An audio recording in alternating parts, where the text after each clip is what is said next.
So then you have a candy explosion. You have a problem with one, you can replace with the other. That's right. Sure. Yeah, Candy Explosion, not a sponsor, not an actual company. Maybe they But are. if they were a company, they I could. bet there's a company out there called Candy Explosion. That's right. Probably.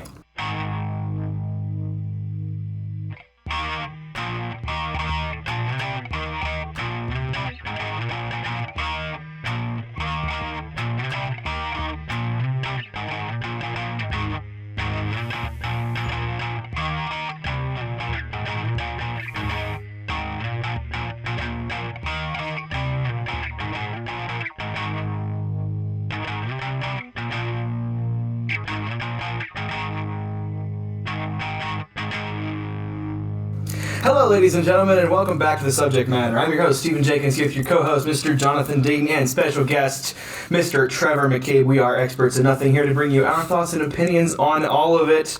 We had a bit of a hiatus through the month of January, but we're back, and I think we're still in Season 4, because we never officially wrapped it up. But we are back, and we're here to talk about the topic today, Trevor, which is... I'm thinking travel. I travel a Travel. lot. Specifically, what you said was different types of Yes. travel. Like planes, trains, and automobiles. Planes, trains, and automobiles. Absolutely. I didn't like what just happened. Okay, Trevor, you need to take over because the host switched places and now we're synced up. I like it. Now, I have to say, before we jump into it, this officially makes me the first Yes. winter boast podcast ever. Appearances. Yes. That is correct. That is correct. My crown was a little on the edge there. I never lost the crown. Who are you tied with? Mr. Aiden Sensabaugh.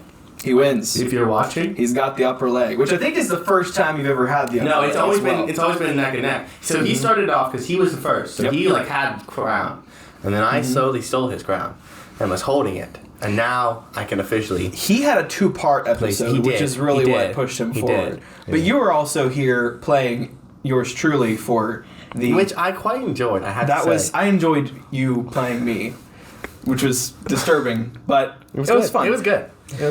One thing I said, because we're talking about travel, bringing it back to the April Fool's episode, is that I will do my best. It's the only time I'm not going to mention a certain trip to a certain place that I always mention. Okay. Because I don't want to be more cliche than I already am. Hey, it's good. So, There you go. all right, Trevor, what is your favorite way to travel? Or whatever topic, however you want to bring it up. So I would have said car, like drive yourself. Mm-hmm. My family, big road trip guys. When we go to Disney, we would drive down instead of fly. So grew up on driving places. But this past year, I've been taking the train to New York a lot. And I have to say, a train ride is pretty nice. You get on, it's nice and simple, you relax. Sleeper car? No sleeper car. Just a regular train. Just a regular train. Okay. But yeah. So time, because I know it's like a 5-hour drive from here to New York, something like that. So I'd go out of Baltimore. So it's kind of the same timeline because it's usually like a 3-hour train ride. You just don't but have you to also do have it to do a yourself. 2-hour drive to Baltimore. Fair enough. 5 hours. But Okay. then you don't have to worry about a car. You don't have to worry about parking in New York, which is sketchy. It's probably impossible. And yeah, so Makes yeah. sense. Okay. So I would say I would have said cars, but I'm thinking trains is my Okay. go-to, my favorite way to travel right now. Have you Never been on a, I was gonna say a, the tra- same a train thing, to yeah. travel somewhere. I mean, I've been on scenic railroads before, but I've never been on a train to travel somewhere. I've always been told to do it. Like, if you're going to, like, out west, take a train, hop on, take a sleeper car, you go to bed, wake up, they feed you meals, but never done it. Yeah, I know my grandparents have done a number of automobile trips. Wait, that's not automobile. Trains. Trains. That'd be trains, dude. Automotive. Locomotive. That's the word I was looking for. Locomotive. Locomotive trips. And I've been interested in doing one. The longest train ride I believe that I've been on was out in Colorado. A number of years ago, it was a similar scenic thing. I forget. We basically took this train to this old west town, and it was like pure, like, obviously it was a modern town, but it felt as old west as you could possibly get for being a modern town, and that was pretty interesting, very relaxing. I would certainly like to try like a longer, specifically one overnight. Like, you know, if I'm gonna, I understand. You're going to New York, takes a little bit longer. For me, I would love to try like an overnight trip, sleep on a train, just kind of even on like a scenic railroad. it's so relaxing that the constant like chugging of the train almost puts me to sleep. I don't know if you get that. Yeah. But it's like I don't know. I feel like a baby being rocked in a. I was gonna say it has been of all the chair. trains I've ridden. It's been a smooth ride. It's been the constant back and forth, but like you're comfortable in your seat, or like even if like you get up and go like to the cafe car, you're like comfortable in your seat. Right. So yeah. I also love to try bucket list is like the bullet train in Japan. Something like that would be really cool. I forgot I went to Japan on road trains that whole trip. Whole trip. He's an expert. He's the expert in trains. Jonathan, you're probably the expert in flights at this point. Yeah, I would say so. I've flown on 6 different airlines in the past 2 years. And I have a list of my favorites. Okay. I like airfare. I like going to the airport. I like the hustle and bustle. I love that. Like that does not bother me. I can go to the airport, pop a seat, work, get food, get my laptop out. TSA is a breeze. I don't have TSA pre-check, but TSA has always been a breeze for me. The only time it hasn't been a breeze is when we were carrying like breast milk with us with the baby, and they had to took forever for them to analyze it. It was a pain in the butt. But other than that, I don't mind the airport. I think any type of travel is going to be a lot easier when it's just you. Because I've done a lot of traveling with my 5-person family, as I'm sure you have before, and it always takes a whole lot longer. For me, I mean, I'm trying to think of how many trips that my family has done from here to Orlando for Disney World that we've driven. So that's like a 14-hour drive at least, if maybe a little bit more depending on traffic. And of course that's compounded. So traffic in 3 different areas is an extra 5 hours or whatever. But it's for me. I enjoy, especially like day trips, or even like I've gone to visit friends 4 and 6 hours away. I like those trips a whole lot more when it's just me or I'm doing the driving, because I feel like I'm sort of in charge of everything that happens. Whereas, like if I'm driving with my family, I feel like, man, I'm really hungry, but I know nobody else wants to stop right now, or I could really just use a break. I agree. Then I feel like I'm holding everybody else up. Likewise, if I'm like, I really don't feel like stopping right now, let's just get going, then I'm bound by my family and we have to stop somewhere. Right. So for me, it's like I'm sort of the master of my own destiny at that point. And having done plane rides, I've never done a plane ride without anybody else. I can't do that. Obviously, I've never been on a train. So I guess it's car, plane, and train at this point. That's quite fair. It would be interesting sometime. It wouldn't be the most efficient way to travel, but it'd be interesting to do a sort of like a triathlon of all 3.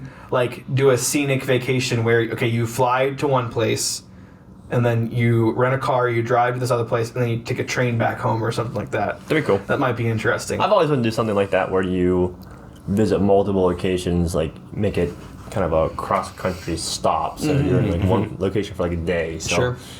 All the national park for a trip, or a trip from Route 50 from Ocean City all the way to California. Yeah, right. Visit all the different whatevers along the way. So. I thought it'd be interesting. This would be the longest trip ever. I've always thought it'd be interesting to do like Panama Canal to like the top of Alaska, or something like just like a 2-week journey, just going all the way up. I think that might be interesting.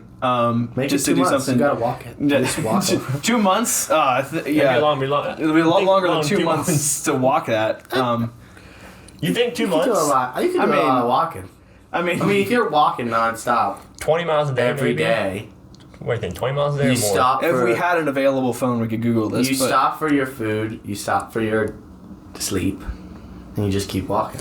That's a long walk. It'd be a lot of walking. Maybe add a bike in there and some hitchhiking. Help me out, please. Maybe don't hitchhike until you get to the Midwest, but Say 20 miles a day. If you're doing 60 days for 2 months, that's about 1,200 miles. That's a. I don't know. That's a trip. That's probably a lot. That's not enough to get. That's not nearly enough to get there. But that's a lot. I mean, that's a lot. Yeah. You do a lot. Now you maybe make it 40 if you're 40 miles a day. And you make it a little bit. Realistically, how? Because I feel like 20 miles a day is like reasonable. I think it's reasonable. I don't think you can do more. I mean, obviously you can do more, but I think you'd be pretty much gassed. I mean, yeah, and also like 30, 40 miles a day is a lot. If I'm walking, I want to look. Like I want to be taking my time, taking like a pole and like walking stick and just looking at the nature and everything. Like I don't want to be like You look like you were rowing to my that my point. walking stick. Which is a perfect segue, actually. We haven't talked about cruise ships. Has anybody been on a cruise? Yes. I have not been on a cruise. I have not been on a either. cruise. All right, cruise master. I'm not a cruise master. by Oh, any captain, means. my captain. It was a lot when I was younger. I was a kid. I liked a cruise. It was a Disney cruise, and I enjoyed it. I would want to go back on a cruise for a variety of reasons. One, I think that if you want to get like out of the U.S. or on the water, it's kind of segregated from folks. I think a cruise is the way to go. I also think it's the most affordable way for vacation because everything's usually all inclusive. So as long as you're out of your room and you don't worry about your room and you just want like a small stateroom with a bed, small bathroom, and not really much view, $600 per person, and you get all inclusive for like 7 days. Like that's pretty good. Knowing your food included and drinks and everything else, that's pretty affordable. And the best thing about cruises is, for us at least, there's a port in Baltimore so it's a 2-hour drive to Baltimore, and you can sail to Baltimore for usually 5, 7, 10, or 14-day trips. And so I would go back on a cruise in a heartbeat. Now, getting my wife to go on a cruise with me would be more of the challenge. I'm not sure she's not really a water fan, so. So having not done a cruise myself, what's the benefit or the appeal to doing a cruise rather than finding a big resort somewhere? Because it usually takes you somewhere, so not only do you have time on the water, and there's so much to do on a cruise ship. I mean, there's pools, hot tubs, restaurants, arcades, bowling alleys, water parks on the cruise ship because it's huge. You don't feel like you're on a cruise ship. You feel like you're at an amusement park. Then also it takes you somewhere, whether it's the Bahamas or somewhere, so you have like 24 hours spent there at port, so you can go visit a new town, and then you hop back on the cruise ship and you're back to where you were. I feel like that would stress me out, having to get back to the ship before they leave. Like, so that does stress people out, like, and you see videos where people miss the time slot and they leave without them. They do leave without them, and you have to find your own travel then ultimately back to the place where the cruise ship left from, or wait for the next cruise ship to arrive to hop back on. Yeah, so there are ways to do that, but you don't want to stress out. I feel like you're very particular that you would make your way. You'd enjoy your day, but you'd make it back to the cruise You always ship. plan like an hour or two ahead of time. Yeah. I always, and this is just anything, if I know I have something going on later in the day, I have a hard time focusing on the task at hand. Like if I have to do something, if I have like a work meeting at 3, come like noon, I'm like, I don't have time to do anything until 3. Not the fact that I have those 3 hours. I just kind of like forget. It's like my mind is so preoccupied with what's going to happen that I forget that I actually have time.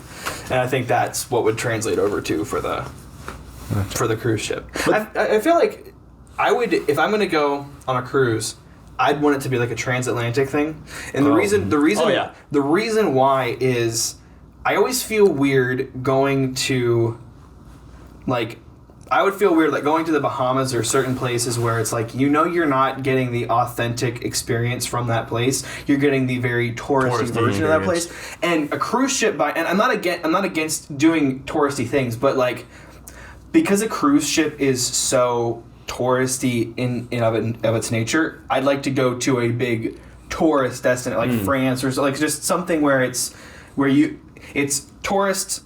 You sail doing your touristy things, and then you end up in a place that's still very touristy, and it's like, this is the tourist vacation. If I want to go experience authenticity, I'll do that separately, almost, so that I can actually get the full experience being there for multiple days, if that makes sense. Yeah, I agree. Where would you go on a trip for a cruise? I don't know.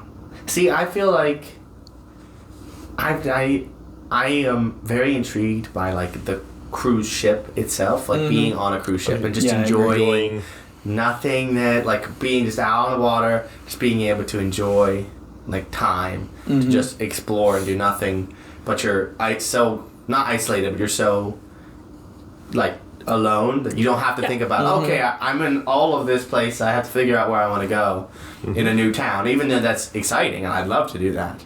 But also it's like, I just get to relax on the cruise ship. I can go to the arcade and then come back and eat and then go relax by the pool and stuff like that. Yeah, makes sense. I like that. Yeah. And that intrigues me.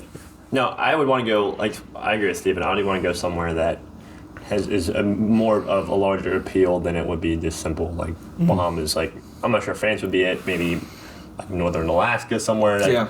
I was Also, an Alaskan cruise. An Alaskan cruise. I travel for views. Like a lot of places that I went last year and the year before were for work, obviously, to do things. But I always like doing things that were hidden gems that people don't really do touristy things. I went to DC not too long ago for a networking event, and I met some folks and some friends from England. I asked them, if I come over to England one day, because I want to come over the next couple of years just to visit, it'd be quite a great place to visit. What should I do? And their answer to me was, don't do touristy things. Spend 24 hours doing touristy things, say you did it, and then go to these other small towns that have this cool restaurant or this cool view or has this cool thing on the coast. Sure. They said it is not what it's cracked up to be. And so when I go places, I try to do that. That was kind of my experience in London too. I was there a couple years ago, and I did not have fun, but it was all touristy stuff, except the best day, and I guess this is still technically tourist, but we went up to, I forget what city it was, I'll throw it on screen here, but it was this older, it was an older city where it literally almost looked like it was like, most of London is a lot older than everything else in America. It's not uncommon for them to have apartment buildings there that are like 200 years old, so that makes sense. But this was even older than that. We got to Bath. It was literally Bath, and we got to see this it looked like Roman architecture, which was just really, really cool. I love good architecture, man. Absolutely. If I'm traveling, I love looking at the architecture. Right. Being like, this is a whole different place. Like Historic stuff gets 100%. That's cool. And now it's time for Brief Technology Rants with Trevor, the part of the show where Trevor briefly rants about technology. I will say, this is not a phone podcast. I cannot sometimes with no headphone jack. Like I guess I understand in a sense, but why do we get rid of it? Why? I think to make the phones a bit thinner. Yeah. I think it does. And like we're also, but they weren't. It's not much thicker than it was for the phone charger. we're also If you moving, so it's weird. If you actually look at the thickness, now like a centimeter doesn't seem like much, but when it's on a phone, it actually is a little bit. A full centimeter? Not a full centimeter, like half a centimeter. It does make somewhat of a difference. I still would prefer to have a headphone and jack. I know but- like It doesn't bother me as much. we're I'm just saying. going. Yeah. We're also like in the age of wireless and all Yeah. that. See, I only got them because I was traveling so much. Segue back. This has been the rant on headphone jacks, right with Trevor McCabe. Now back to the regularly scheduled program. But he has a segue. My so segue is I only got my headphones because I didn't really use wire. I think I had like I got $10 pair like you get. And Yeah. You have to press the button and hold it and then put it in your ear. Just because they got rid of my headphone jack. Or one of the.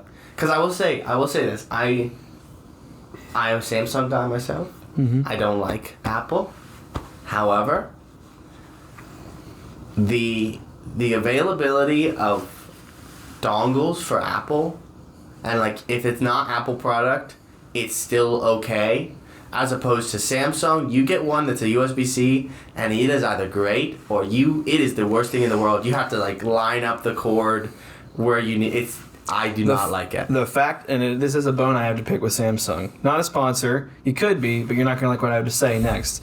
The fact that at the very, I don't know if they do now, but when they first took away the headphone jack, Samsung did not make any first-party dongles Right. for headphones. They're still hard to come by, too. And they're really difficult to come by, which to me is crazy because of all the crap that I give Apple for wanting to get extra money. It's like, okay, I actually want to give Samsung my money now so that I can use my old headphones at this point. And the third-party ones are not. They don't good. work. They just straight up They're don't not work. good. But anyway, so I invested in a really good pair, and I really like my headphones that I have. That's good. That's good. There's some Sony headphones, but This video is sponsored by Raycon. could you imagine? Every YouTube video ever. Every YouTube. No, it's either Raycon, Raid Shadow Legends, or Raid Shields. But yeah, I think you had mentioned Alaska cruise. Ironically, because Alaska's a bucket list item for me. Let's go. That's it. But I don't want to do a cruise for Alaska because I've actually been to Alaska once before when I was like 3 years old, and I remember actually going into the mountains and seeing the ice caps and all that, and like that stuff is really, really cool when you're there in person, not seeing. I mean, I'm sure it would be cool to not see it from a boat as well, but like actually up in the mountains is also really, really fun. So I really actually liked Alaska. Again, nostalgic memories from when I was 3 or 4 or whatever. But I would love to do Alaska again. If I'm gonna go on a cruise that isn't to like Europe or something, I'd be fine with Bahamas, or honestly even like something like South America, because I've been off the continent, but of all the continents that I've thought about going to, South America has never come up. I think that would be interesting to just try something different. Do it. Let's do it. All right, we're going. Let's all See go. you We next started in week. Alaska. We go down to the South America. Yeah, We take a big, short detour. We're gonna walk. You're gonna walk 2 months there. We'll swim this time. That's 3 months right there. So Hey, we're gonna If Marlon can do it, we can do it too. Marlon. He was in Australia. Yeah, I was making a joke I'm about sorry. swimming places. It's not funny when you have to explain it, Steven. It sounded like you were making a joke about distances. No, I was making a joke about swimming. Okay. Well, But anyway, it was can funny. we talk about It was funny, Trevor. our last topic of transportation? Because we got boats, we got cars, we got trains, we got planes, a bus. Ooh, a bus. Do you like a bus? Do Why you did I hate think a he bus? was going to say a spaceship? SpaceX. I'm sponsored by SpaceX. I've been on the bus for all my trips in New York, I think and I've enjoyed them. My bus driver, the last trip to New York, was an absolute, like, stud. Like, he like, no one's business. There's not a person out there I can tell you that drives better than this guy. I don't even know his name. He was, like, whipping this bus around in traffic, parallel parking. It was... I would go on a bus trip just to watch him drive in New York traffic again, because it was that good. What about you, Trevor? See, I have two. I have two. I won't say traumatic experiences, but disliked experiences with buses. So the first one was in Japan when we went. We went to an amusement park called Fuji-Q, which is the base of Mount Fuji. And on a really clear day, you're supposed to be able to be riding these amazing high roller coasters and be able to see the mountain.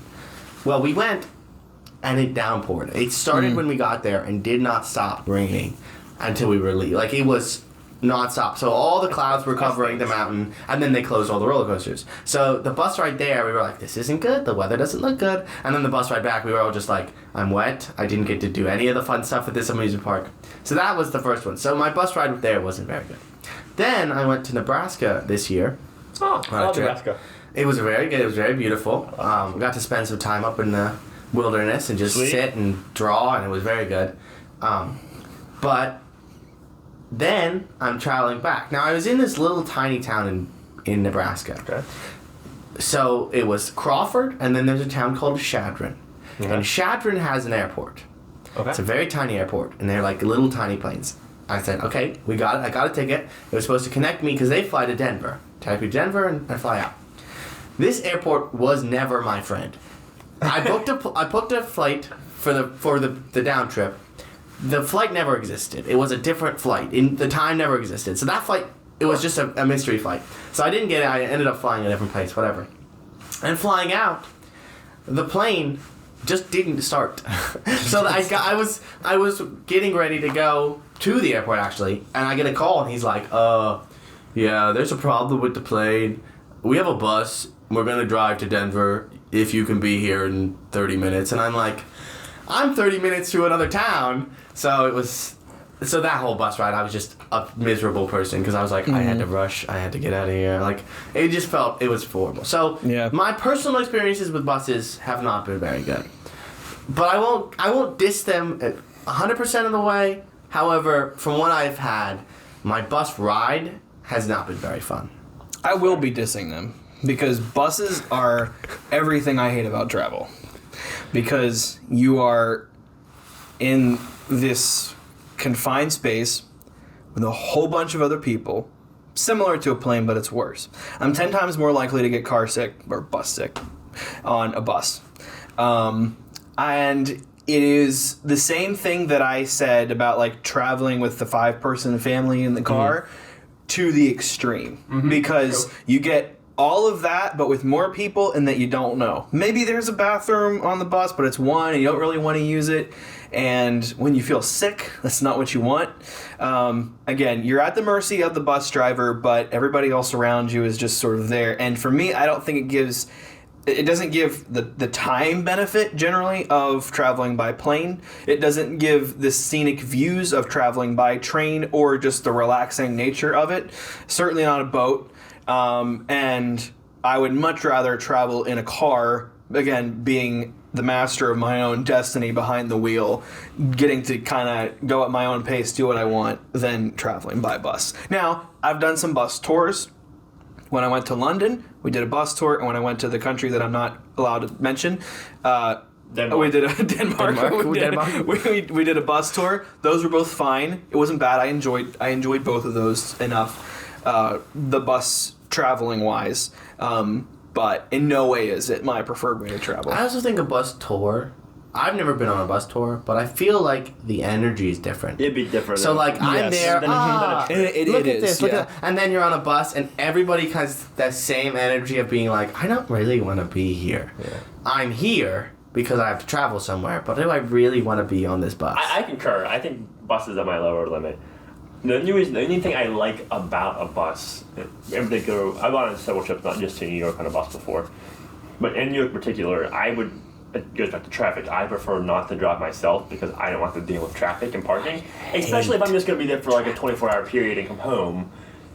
A bus is much more convenient to me than having to go park my vehicle in a garage, pay an extra amount of money in order to be there. Sure. The convenience level for just a day trip is superior. But I also hate being confined with lots of people, and if I'm Smells on a bus, bad. I need to be in the front of the bus, either front or back. Yep. Either back or front, Not not the middle. middle. Not middle. Middle sucks. Never Like, middle. If I can get there and I can get a front seat and I can talk to the driver and like have a conversation and go to bed and like see the road, like I'm okay with that. I can deal with that.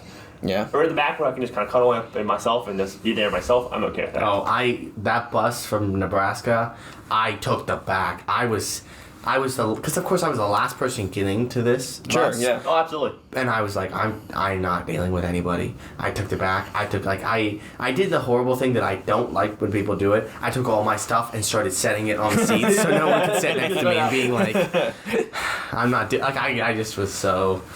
My last point on the bus, which really scarred me for life, and I forgot about this until just now. So when I was younger, I took a bus trip for school, and I remember very vividly, and I won't name drop her because she went to school with me, and I thought I don't want to embarrass her. But I remember she had sick, and she spit up all over the floor, all over my feet. All over. That's not a bus you want to all be on. over the floor, around there. I remember vividly that she had peppers. I'm not sure it was a sub or sandwich from Subway that she ate. Well, that'll do it. It was absolutely disgusting. Another reason not to like buses. Not a bus sponsor, and it won't be. Bus sponsor, but could be. Not sponsored by Greyhound. Greyhound, yeah. So I'm pretty sure my mic is cut out. My microphone is cut. Oh. Just speak. Okay. You can share my mic, Steven. My video's my microphone's probably cut off at this point. But while we're on the topic of buses, okay, we're all telling bus stories. I figure out we'll finish with this one last one. So, you talked about tour buses kind of having a different energy, and actually the two tour buses. Not that I'm a bus fan, but I will defend the two tour buses that I was on. That everybody had a positive energy. Everybody really wanted to be there. Now, one of the best things, because you're talking about your throw up story. This is not related to that at all. However, the best bus story that I have is we were in London and we looked out the left side of the window because somebody said, "Hey, this guy's over here getting mugged." And we literally looked out to see. It was not a mugging. It was two police officers beating this guy to a pulp. And we drove past. And we just drove past. And anyway, so that was something that I wasn't expecting to see in London. But It's a day in the life of a bus driver. it's a day in the life of a Driving past, you see a guy get murdered. he went full New York with that when he said murdered. He goes, murdered. You gotta get murdered. Why murder? Hey, Anyway. what happened? What talking about? Thank you guys for watching today. Let us know what your favorite type of travel is. Don't forget to like, comment, subscribe. Let us know how you like to travel. I just said that already. I'm getting redundant now. But that's how we roll. As always, we don't have an outro. We'll see you later. Let Aiden Sensabaugh know he has lost the crown. is no longer his. Phone number on the text. Looking for a good time. It wouldn't be the first time I've given his number out. All right, we'll see you next week.